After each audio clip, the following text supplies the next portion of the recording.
লড়াই এখনো শেষ হয়নি, আমরা এখনো বিচারের অপেক্ষায়। কিছু কিছু মামলা শুনানির পর্যায়ে চলে এসেছে। আশা করছি বাকিরা এখানে যারা যারা আছে তাদের মামলাগুলোও দায়ের করা হবে এবং দ্রুত আমরা কোনো ধরনের বিচার দেখতে পাব।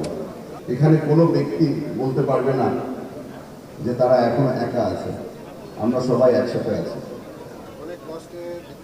সত্যি করে বলতে আমার এখানে আর বেশি কিছু বলার নেই, কারণ মনের মধ্যে এখনো একটা গিল্ট কাজ করে। আমি ফিরে এসেছি, আমি আপনাদের মাঝে আছি। এখনো অনেকেই এখানে আছে যারা অপেক্ষা করছে তাদের স্বজনদের জন্য। আমি আপনাদের সকলকে অনুরোধ